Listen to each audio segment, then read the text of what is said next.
Some technical problems this morning. We joined you a little bit late, so it's going to be an abbreviated show today. But Pat Egan is going to join us to talk about the Phillies' second half as the Phils start up tonight. Post All Star break, the Los Angeles Anaheim Angels coming to town. Wasn't that long ago that we would go down to the park to celebrate Mike Trout coming into town, and we would piss off the Phillies players because we'd be cheering for Mike Trout as opposed to cheering for our team. We are no longer in that style of fandom, as we have a team that is it's very good.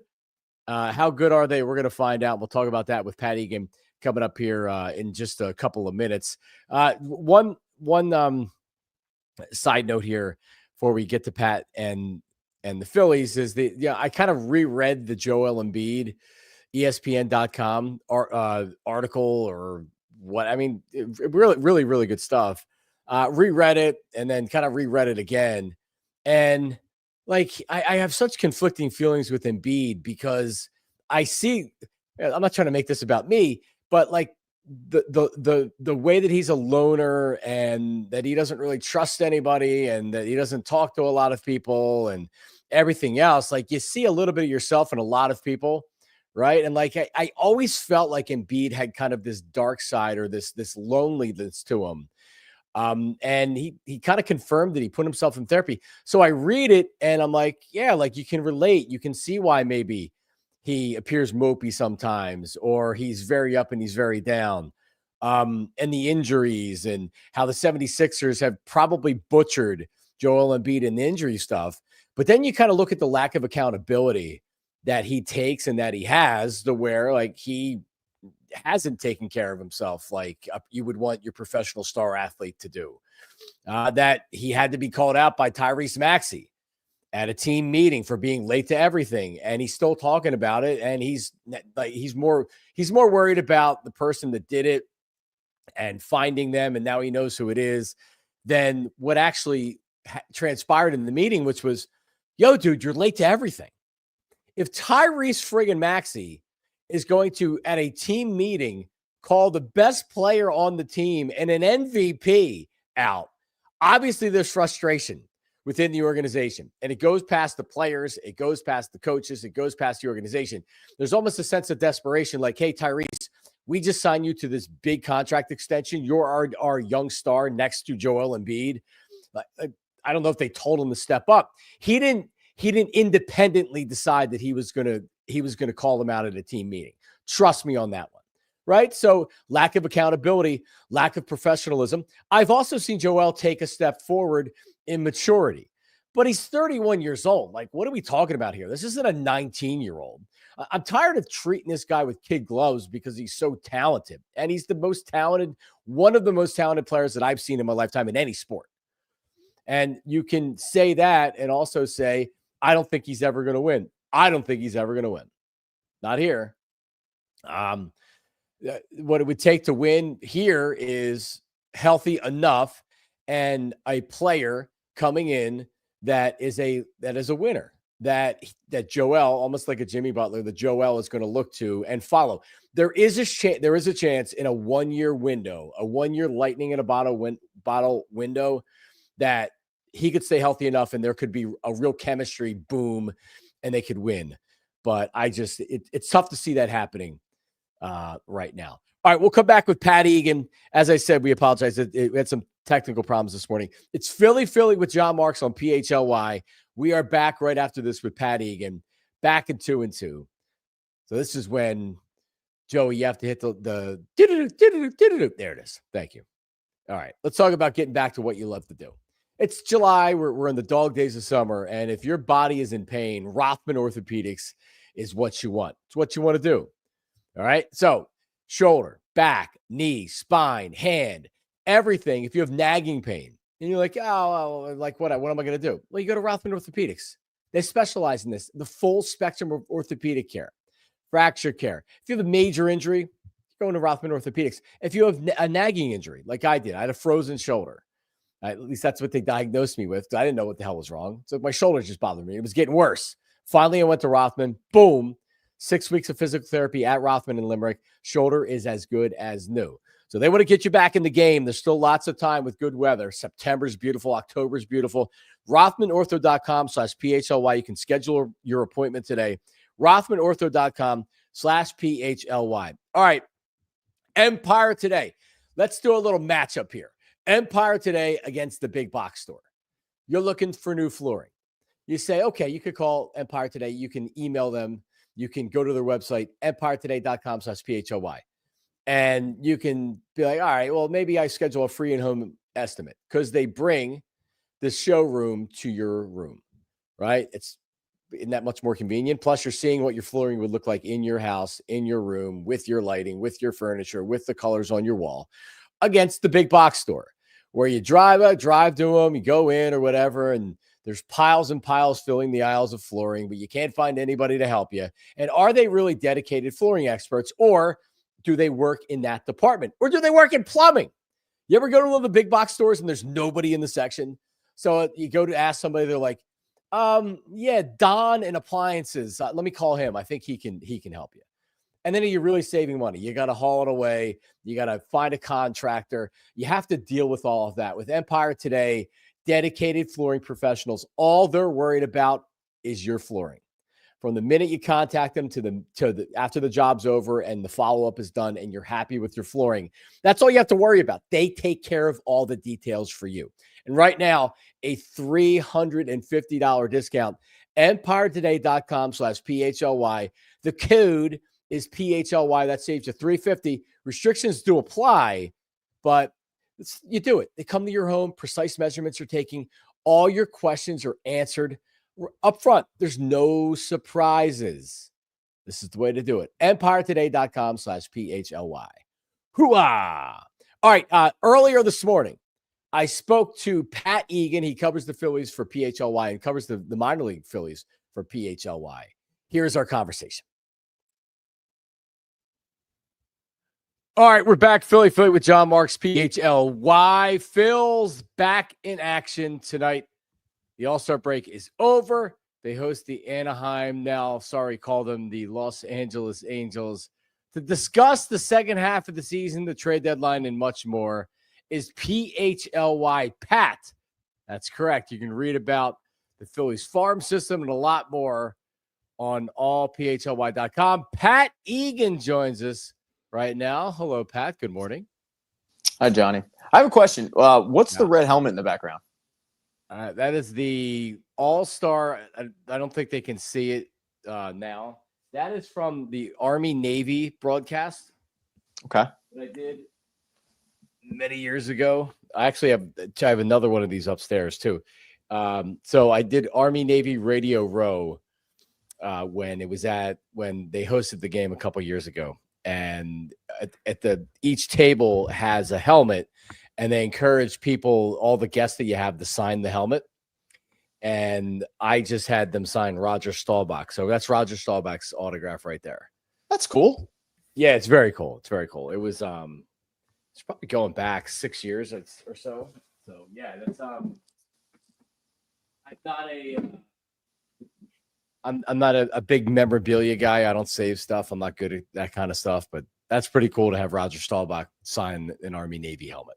Very cool. Yeah. Yeah. Where'd he go to college again? I went to Temple, but for some reason he likes to go to the Army-Navy. Well, no, that was Kurt Warner's son. Yeah, EJ Warner. EJ Warner. Wish he was still there. Let me get back to you where Roger Staubach went to. It might have been Villanova back when. Him and Brian Westbrook teamed up to have a dominant offense. But he handed the ball off too much. Yeah, he did. Lot like Jalen Hurts. He didn't throw the ball enough. Yeah, that's why I dropped in the draft. All right, Pat. Second half of the season starts tonight. You know, it's weird. Phillies are 55-41. They're in first place. I don't know. I know they're a good team. I know they're going to make the playoffs. I know they're going to win 90 games, but I don't really have a lot of reasons to believe right now that the season is going to end any differently than last year or even the year before. What is your outlook on the second half of the season? Yeah, I don't blame anybody for having that line of thinking, because we were in the exact same situation last year with the exact same needs of the deadline, mind you. And we saw what happened. Like, they ran into a hot team and they lost. And the fact is they're trending down. They went from the World Series to the NLCS to the NLDS. Like they're headed in the wrong direction. And considering the fact that we all remember the 2008 to 2011 run, it was the exact same thing, right? It was, you win the World Series, you lose the World Series, the NLCS, the NLDS, and then it's so because of that, I don't blame anyone for having that thought. I'm more optimistic though because of the way that baseball works. Like it's usually not the best team that ends up winning. Last year with the Dodgers was an outlier, and because of that, if the Phillies end up getting hot in September, then I'm going to feel pretty good, and I think everybody else will. But as we sit here right now, they're at kind of a you got to prove me wrong phase, and unfortunately, they can't prove us wrong because it's just time. Like we can't build a time machine and speed up. So, Right. they're in like a damned if they do, damned if they don't. Because if they win, they're supposed to win, and if they don't win, then yeah, exactly. Yeah, it is. And especially like when you're doing this job, you can't say none of the stuff matters. You got to wait until September to see where it is because there's a month and a half of baseball that we have to watch and cover and talk about. So to minimize what happens between now and really the second half of September, but it's also true, right? Like you need to win enough games to position yourself to get you in the playoffs, but at least offensively, because like everybody knows the starting pitching is great. They have great starting pitching. Yeah. But in the playoffs, you can have great starting pitching. What we've learned over the last few years is it's really tough to get your starter into the 7th or 8th inning. And really, they probably have one guy that's capable of doing that, possibly two with Chris Sanchez. And their bullpen right now looks like an absolute train wreck. They have the deadline to do stuff. If you could make one move right now, would it be an outfielder, a center fielder? Would it be a back end relief guy? What do you think the Phillies have the most need right now? I would go with an outfielder. I don't know if it's center field or left. I lean towards left. I mean, I'm like the only member of the Rojas Hive. Like you're with your boy Joe. What's his name again? Joe Ross. Yeah, you're part of the Joe Ross Hive. Man, and good. Any day now. And then I'm like that with Rojas. I like Rojas' defense and center, and I think that this offense is good enough where you can live with the 9-hole hitter not being a formidable threat at the plate.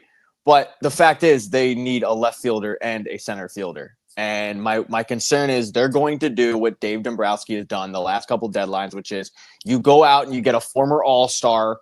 He's not an All-Star this year, John, but he's a former All-Star. And, he plays pretty mediocre baseball. And it's not like they don't need a closer, and I would lean towards that, but it's the same. With my problem with closer is they have shown an ability to trade for closers and then have no idea how to use them. Like in Dave Dombrowski and Rob Thompson's time with the Phillies, they have had an actual closer once, and it was Craig Kimbrell. And other than that, they traded for guys before, and like game 1 or 2, you'll see them out there in the 8th inning. And it's like, that's not a closer. That's a setup man. So I don't have any faith that if they were to trade for a closer, that they'd actually use them correctly. Yeah, Estevez, you saw him in the All-Star game, or you saw that he made the All-Star game, and you look at the money he got, $11 million, 2 years, $22 million. You got a club option for a 3rd year, and he's been typically as good as he's been in the regular season. I think it's a 2.35 ERA. He's a closer. That is his job. He was signed to be the closer. He's the closer. Meanwhile, Alvarado's on a drug suspension. Kerkering is like, he's had a good year. I always feel like his stats are better than actually how he pitches, but still he's good. And Romano's a mess. So even if like they're going to need to trade for a closer, it's a matter of, all right, there's a lot of teams that are still in the hunt, that are still in the mix. Like Boston, for example. A lot of people thought Aroldis Chapman was going to be traded because Boston was out of it. Now they've won 10 straight, and they're a playoff team. So Chapman's not going to be made available. I mean, like the few relievers that may be available because there's not going to be as many teams that are going to be sellers. What does that do? That means the price is going to be that much higher. And like Dombrowski will do it, but man, it's a tough situation to put yourself into where you're so desperate they need 2 relievers. They don't need just one reliever. They need 2 relievers at the deadline. So Pat, I would say this. I mean, I like Rojas too. I would love to be able to get a left fielder that you just says you plug and play, like he's your starting left fielder, he's your starting center fielder. You don't have to worry about it. I think there's the best chance of what's happening in the outfielder is the guys that are there right now are pretty much going to be the guys. Maybe another bat is added. Maybe they add like a platoon or a part-time bat to it. But for the most part, I think the everyday roster, what you see right now is what you're going to get. And then they're going to add probably a closer and then hopefully another high leverage guy on the back end. Yeah, I do agree with you. Like, you know, one of the impressive things that I saw with Howie Roseman was his ability, and it changed. It wasn't always like this, but his ability to go like, look, this draft pick didn't work. I'm not going to sit here and kick the can down the road and wait for him to prove me right. He's not very good. We'll move on. A lot of GMs don't do that. And Dave Dombrowski I don't think he's willing to do that with Brandon Marsh. Like, Brandon Marsh is a very expendable player. And Max Kepler comes in and he's Brandon Marsh, you know? And so that leads you to have one real outfielder, Nick Castellanos. But I agree with you. I don't think that the organization views Brandon Marsh or Max Kepler like the fan base does, which is you can upgrade from those guys. And you're probably more likely to find an outfielder than a closer or reliever, to your point about price. And I think that's why Dave Dombrowski in his history has waited until deadline day or the day before to make a move. And he doesn't make moves, you know, earlier than that because of the price. He waits for the price to go down. He makes a move. And the reality is, like, his trade deadline moves haven't been good. Like, they really haven't been good. I'm not saying he's been bad. He's been fine in his job. But when it comes to trade deadline, he's left a lot to be desired. So, you know, you started off the question with, like, how do you feel about the rest of the season? I feel a lot more optimistic about the rest of the season than I do the trade deadline. The trade deadline, I'm waiting to get pissed off and annoyed with. Yeah, you look at, like, if you remember Ed Wade, he put together good teams. He, at the trade deadline, always added guys that never seemed to work out, right? Pat Gillett comes in, and look at the moves that he made at the trade deadline. He got Joe Blanton and Jamie Moyer previous to winning the World Series, and they ended up towards the trade deadline.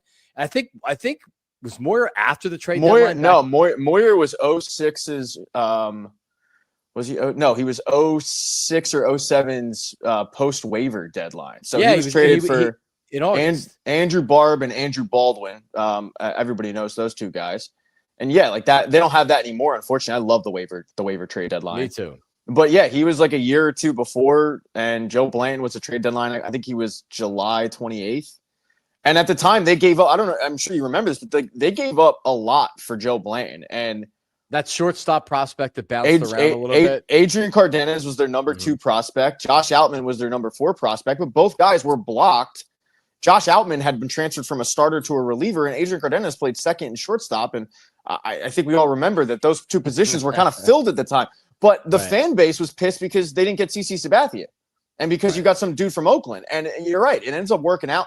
I mean, Matt Stairs for Fabio Castro, like those little tiny moves that end up paying big dividends down the line. That's what he did. I do think that Tanner Banks could be that for this team currently. You know, you made a small move last year for Tanner Banks. He's a controllable player. And right now, he's their only lefty out of the pen. And I think he's pitched pretty well. But you need more of those. You know, you need more of those guys. All right. So you had written about this on allphly.com. So you pay close attention to the Phillies prospects. Let's start off with, who wouldn't you trade? We know the big names. You have Aiden Miller, who became the number 1 prospect. I never agreed with him being the number 1 prospect. He's not having a great year at AA. You have Andrew Painter. You have Justin Crawford, who has really elevated his status. Trying to think, Eduardo Tait now is a big prospect for the Phillies. Who are you not trading of the good prospects that the Phillies have? Andrew Painter, obviously. We'll move on from him because I think we all know why. The second one, though, is controversial because he comes up in every single potential trade conversation. But Justin Crawford, I'm not trading him for just about. I mean, I'll trade him for Ohtani, but sure, you have a kid who has proven that he is far beyond AAA pitching at this point. We talked about the holes that they have in the outfield. He can play both left or center if you want. All he does is get on base. Like, he is what I wish Rojas was. You know, he gets on base at a ridiculous clip. He steals 40 bags a year. Like, he would be perfect for an 8 or 9 spot in your lineup. I'm not trading Justin Crawford at all. And then the third one's Eduardo Tait. And that's mainly just organizational need. He's 18 years old. He's at Class A Clearwater, and he's got something like 28 or 29 extra base hits. I mean, you look at like his average and his slash line, and it's not amazing. But when you look at the power that he's got, you know, I mean, when he puts the ball in play, it's usually going for an extra base hit. And at 18 years old, I want to see that developed more. So those are the three guys. Like, I'm not opposed to trading Miller. I'm not in love with him. I'm not, you know, against them. But those three guys, I'm not trading. I mean, I think the reality is this team is going to end up re-signing JT Realmuto to a 2 or 3 year contract. And at that point, you'd hope by the end of the contract, Eduardo Tait is pretty damn close to being here. Right. Yeah. And like, when you're like, he's playing in Clearwater's now low A, and I think he has 11 home runs at the break. That is not a league where you're seeing lots of home runs. There's not a lot of power. You know, like, guys are still developing. He's 18. This kid's got a real chance to be like, and by all indications, he's still growing into being a catcher. So who knows where he's going to be by the time he reaches the majors. But yeah, you don't have a replacement in your farm system. And talking about Real Muto, I mean, I agree with you. It feels like, just based on where this team is, they're pot committed to bringing JT back. Now, if a team's going to go out there and pay and overspend for him, like, see, you know, he probably is gone. But a 2-year, $40 million contract for JT or something like that makes sense, right? Yeah, I mean, I think the lineup is really good, and it depends if Schwarber comes back. I'm expecting Schwarber to come back.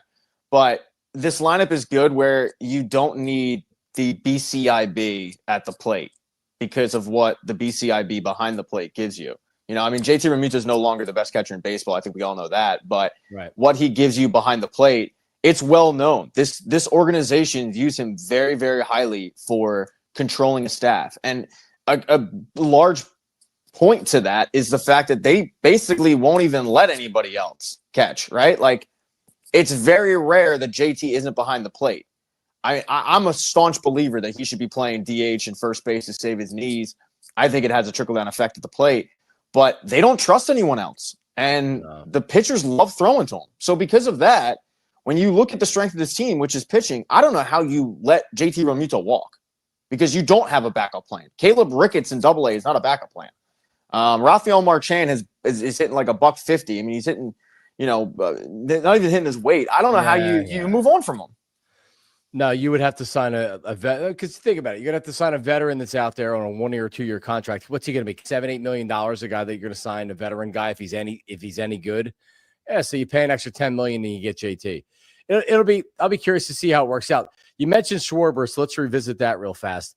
I don't believe that there is any scenario at all that he is not back with the Phillies next year. He's not going to make, like, he's not Soto. He's not making $700 million a year. He's not making $500 million a year. He's not making $400 million a year. He may make $200 million. He may now have priced himself, and I know the DH doesn't make the same kind of money. Whatever. This dude has 30 home runs at the break. He's been absolutely fabulous since he's joined the Phillies. I mean, has he earned a 5th year? Is he now a 4-year where if you want to keep him for sure, you have to give him 5, and he's making close to 40? Right. So it's so hard to put a finger on what his value is going to be once he does hit free agency. It is, but I'm with you, man. Like, I think we said it the last time we talked. It's hard to imagine this team without Kyle Schwarber in it. It's what he adds, I think, in the locker room and at the plate. The locker room dynamic, I don't think gets talked about enough with him. And more importantly, this team has an owner that doesn't care about the luxury tax. You know, like, he will go over for special cases. And I think keeping Kyle Schwarber is a special case. So I don't know what he gets, but I'd be blown away if he's on any other team because of how well he's liked in the locker room, how well he's respected in the locker room. And then what he adds at the plate, he's the best home run hitter this team has had since Ryan Howard. And not even close. It's consistent, man. It's like you can pencil that dude in for 40 to 50 home runs, and he's going to mash. And now with him hitting second and actually having an ability to kind of drive in some run, like, the price is absolutely going to go up, but I think the Phillies will end up paying it. Yeah, you think John Middleton's going to let Kyle Schwarber leave and go sign somewhere else, go to Boston and sign in Boston? Hey, if Kyle Schwarber wants to leave because he absolutely positively wants to milk every last cent out of whoever he goes to, yeah, he might be able to get a 5th year out of a team. But if he wants to stay, which we all believe he wants to stay, and if the Phillies want him to stay, John Middleton's not allowing him to leave. I don't see a scenario, and I'm not talking about what I would do. I'm talking about what I would do and what the Phillies would do. Because Middleton wouldn't let Aaron Nola leave, and Kyle Schwarber's a hell of a lot more important than Aaron Nola ever was at his team. I know. I've said it before. The reason why Kyle Schwarber isn't signed yet is because of that Aaron Nola contract. But when you look at, I think Kyle Schwarber likes Philadelphia, and Philadelphia loves Kyle Schwarber. Yeah. But there's other intangibles that go into it. Like, as I said, he's well liked in the locker room. His teammates really respect him. The relationship he has with Kevin Long. Like, when you factor in all these little tiny things, his charity being really close to the community in Philadelphia, when you factor in these little tiny things, yeah, okay. I mean, if somebody's going to willing to way overpay, you throw that out of the way. But, let's say Boston comes in with an offer that's pretty close to the Phillies, and Boston's only offering $5 million. I think he stays in Philadelphia. I hate moving. I'm sure you hate moving, John. Nobody likes moving. And for these athletes that are making that much money, $5 million ain't worth it. Yeah, you're comfortable here. He if it's significant, he'll leave. Yeah. If it's not, he's going to be here. And I don't see another team coming in and giving that offer to where John Middleton says we can't match it. Because, by the way, I don't know what they offered him. I don't know what they offered him in spring training, but John Middleton might be a little pissed off at Dave Dombrowski because it's going to cost money. I don't know if they were trying to lowball him with $20 million a year, $25 million a year, because this dude went into the season and said, that's okay. I'll go into a final year of a contract. That's fine. And have 30 home runs at the break. Yeah, 30. he's having his best season as a Philly, statistically across the board. Yeah, I probably wouldn't be too happy with Dave and his negotiating tactics, but we've also seen that Middleton caves, right? Like, they try to kind of play hardball with Real Muto. He caved. Aaron Nola, he caved. Nothing tells me he's not going to cave. For a guy that is bloodthirsty for that trophy, if they don't win it this year, you can't convince me that he's not going to say, screw the luxury tax, man. Like, we need him back. He will be back. He'll be back. You talked about prospects who would trade. Who do you think the most valuable prospect? Because it sounds like you're saying that that you would trade Aiden Miller. I don't believe the Phillies will. I don't think they will. And you had said this a little bit earlier. Like, I'll trade any prospect for the right player, right? Like Roy Halladay, they ended up trading their prospects. None of the guys ended up panning out. But if we're talking about acquiring the best pitcher in baseball or one of, like a premier home run hitter, yeah, they can have everybody. They can have Andrew Painter too. I just don't see that happening. Who is the Phillies' most reliable trade piece that you think it's moved? Like, when they're trying to make a move, who are they dangling to try to make it happen?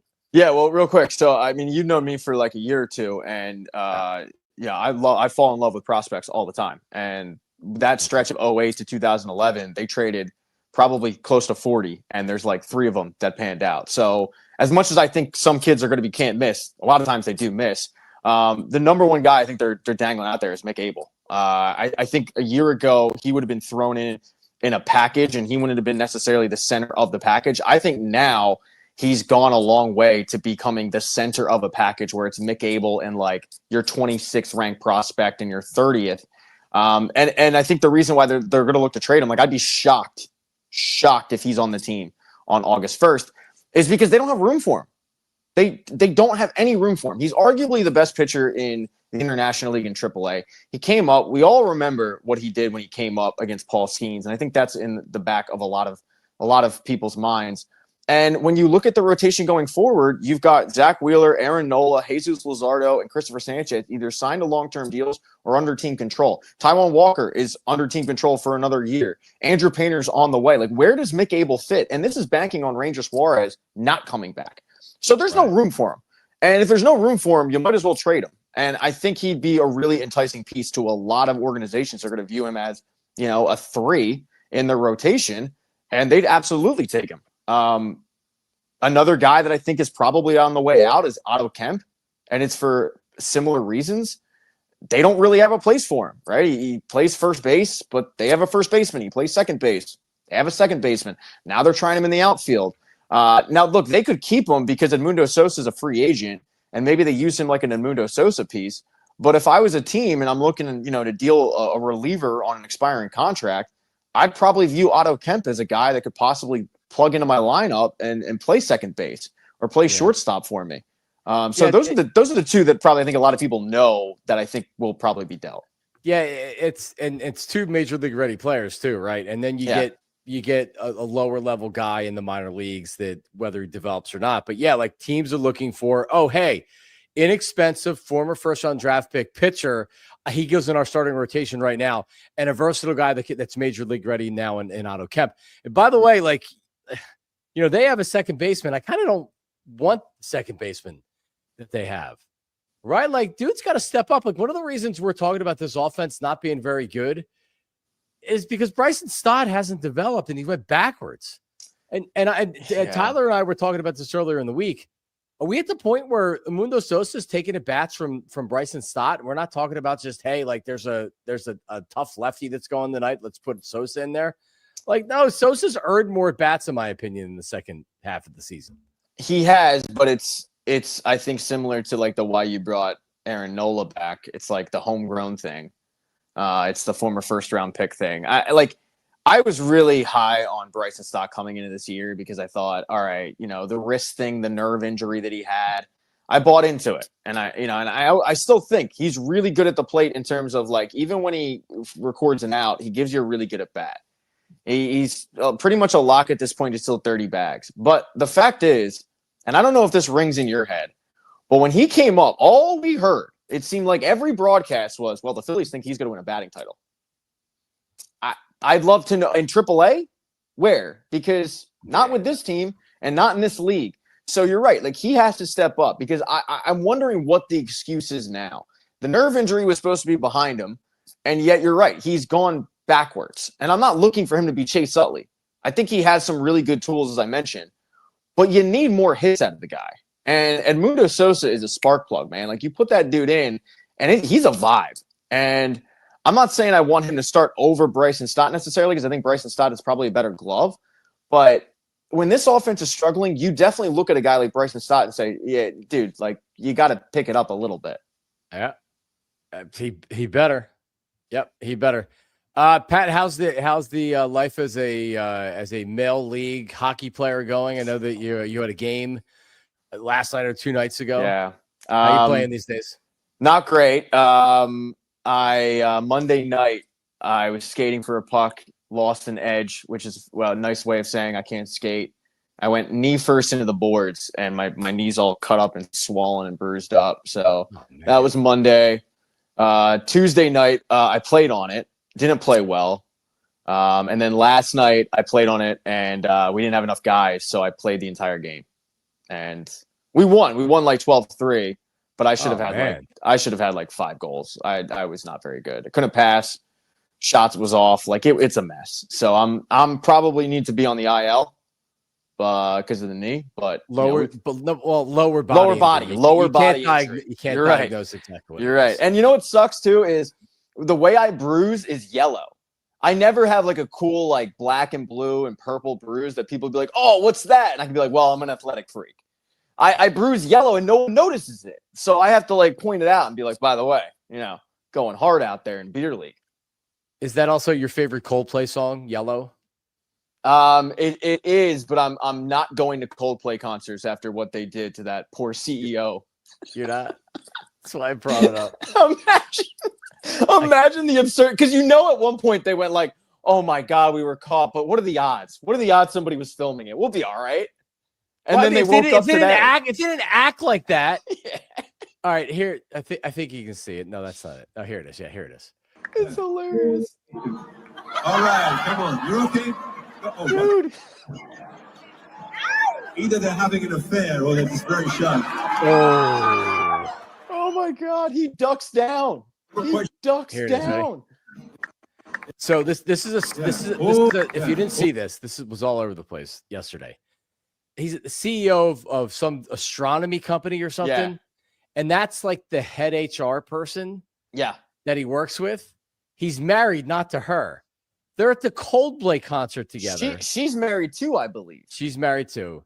And they're snuggling and they get caught on the kiss cam. Here's how it sounds. Yeah. Oh, look at these two. All right, come on. You're okay? What? Either they're having an affair or they're just very shy. And this chick right here is now the bigger a big star as well. The chick, Yeah. She's an executive as well in the company. Oh, and she knows.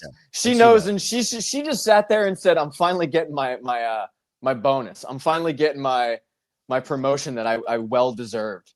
That's what she's saying to herself. How could she not? I mean, like, because everybody knows when that situation's happening in an office, everybody knows. Of course. It's the worst kept secret. And the great thing is those two people think that nobody knows, but everybody actually knows. Yeah, absolutely. And yeah, the fact that it was called out by Chris Martin, like, he doesn't know, obviously, but it's pretty damn obvious.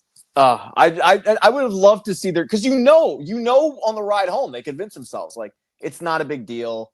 All right, 40,000 people, but like no one filmed it. And then they woke up. And then they woke up and it got real. It's over.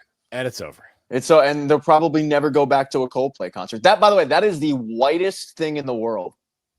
A CEO of a major company at a Coldplay concert with an affair, snuggling with some HR with an HR exec. Yeah. It's my heart bleeds for them though. You feel terrible. You feel terrible for them. Rihanna sang about finding love in a hopeless place, and they found love at a Coldplay concert. We can't even go to Coldplay concerts anymore, Johnny, and have our mistress with us. What is this? What is this world? You can't. Oh man, those poor kids. I'll tell you, they were having such a great time. Ruined. The affair's ruined. Damn you, Chris Martin. Damn it. Pat, have a great day, buddy. Thanks for joining us. All right, see you, Johnny. There he is. Pat Egan. We'll come back with the PARX Parlay of the day. Don't go anywhere. Back and let's talk about a little bit about PARX and the PARX app. And what I'm doing on the PARX app right now, it's actually really, really cool. It's called BetWire. So if you go to the PARX app and you navigate around, you'll see BetWire at the top. What it is content creators like me giving bets. Rob Ellis is doing it. Our buddy Dumph is doing it. People around the country. So you can check it out. So you can see my picks there, and you can also trail my bets. You know what that means? You can just kind of follow them. So I'm doing picks kind of on a day-to-day basis, and I'm also going to kind of look big picture. I'm going to do something with the birds this season. I'm going to try to do a big parlay where you bet $10 to win like $1 million. And then you can keep track at home whether or not it's going to work out or not. But listen, baseball back tonight. The Fightins host the LA Angels at home. So there's a lot to do. You can bet in game, you can bet out game, you can bet whatever you want to. That's the beauty of the PARX app. But it's not just sports, right? You can bet a little bit of everything, from table games, blackjack, roulette, baccarat, poker, hot online slots. And they have these new games on the PARX app: Huff and More Puff, Mega Fire Blaze, the Flintstones. I got to check that one out. Plus Money Horse. And new users going to get up to $1,000 casino bonus back. Just go to betparx.com for terms and conditions. You love to play, you play to win. You bet PARX. Gambling problem? Call 1-800-GAMBLER. Let's talk about Ace Hardware Home Services. If something goes wrong in your home, maybe you already have something wrong, but you're just like, all right, well, I don't even know who to call. AceHardwareHomeServices.com has everything that you're looking for. Trusted advisors, techs, maintenance, anything you need, equipment installation. So if there's a problem with your toilet or with your sink, if there's a problem with your HVAC, like right now, my refrigerator needs repair, Ace Hardware Home Services has something for you, right? If it's an issue that does need to be fixed for a while, I'm talking about pros that you can trust. They're bringing experience, local plumbers and techs. They're handling everything from repairs and seasonal maintenance to installations and upgrade, and free estimates on equipment installation and replacement with trusted advisors and options that are best suited for your home and your budget. Service you can trust, and satisfaction is guaranteed. Ace Hardware Home Services is local. Their teams live and serve in your community, and they're dedicated to keeping you comfortable in your home. Visit Ace Hardware Home Services online at acehardwarehomeservices.com to get started on your next project. Hooah! We are back. Philly with Jon Marks. A weird show today because of technical problems. We got started a little bit late, so we'll give you our PARX parlay of the day and then we'll have to wrap it up. But I have to wait until we get into the overtime portion of the program, which is coming up here in just 1 second. At the end of the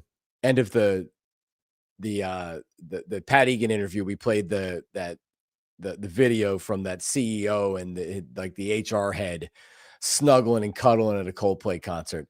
He put out a statement, and I mean, I guess if you have that much money and you make that much money, like you don't even like realize what it's going to look like. But like talk about somebody that just doesn't get it. And so if you just put statement in Google, the first thing that comes up is a statement from Andy Byron, which is like this guy. I mean, talk about not getting it. So here's what he says publicly.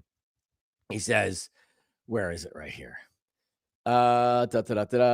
He says, I want to acknowledge the moment that's been circulating online and the disappointment it's caused. What was supposed to be a night of music and joy turned into a deeply personal mistake playing out on a very public stage. I want to sincerely apologize to my wife, my family, and the team at Astronomer. You deserve better from me as a partner, a father, and as a leader. This is not who I want to be or how I want to represent the company I helped build. I'm taking time to reflect, to take accountability, and to figure out the next steps, personally and professionally. Ask for privacy as I navigate that process. Here comes the good part.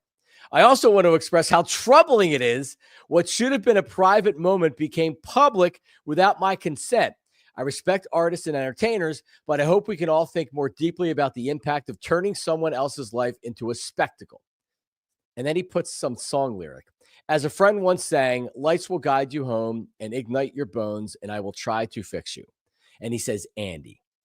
And it's time, if you're watching on TV, to get on over to allphly.com for overtime.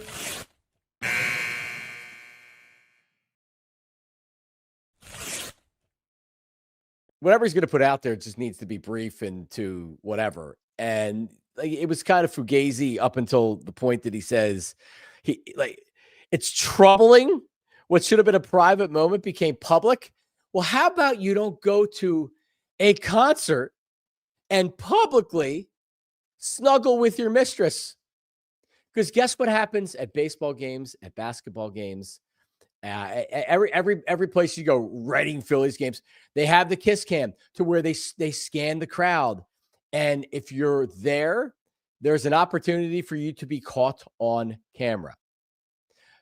Unless he's going to sue and it's going to scare every venue away from doing it, then dude, even if you believe that, like, dude, you just got caught with your HR head at a concert and you're married with children. Whether or not your wife are having issues or anything else that's going on, like, we don't know personally what's going on in their life. Like, maybe they're together, but they're seeing other people. Like, who the hell knows? Doesn't matter. You don't bring that last part up, which is unbelievable that he did. All right, let's get to our PARX Parlay of the day. We got to go Phils tonight, right? Got to go Phils tonight. So the Phils and the Angels, as I pulled up here on the trusty PARX app, should be I'm feeling good for the Phils coming out, especially right out of the gate, because remember last year they had like half of their team in the All Star game. Well, this year they didn't, so they should be rested. So tonight, let's take a look at Jesus Luzardo. I actually like him going over in strikeouts, over 5.5 in strikeouts, and then I'm going to take the Phils on the money line. So Phil's on the money line, Luzardo over on half strikeouts. That's going to be minus 129. So it's not a big payout. There's still favorites to do it, but it seems like the most likely thing that's going to happen. So over on Luzardo plus 5.5, and then take the Phillies money line over the Angels. All right, Joey, appreciate you sliding in and producing. Everybody have a great weekend. We're back next week. Slide on over to Anthony. He is live right now. And we'll talk to you next week. Have a great weekend. See ya. We all city like the mayor.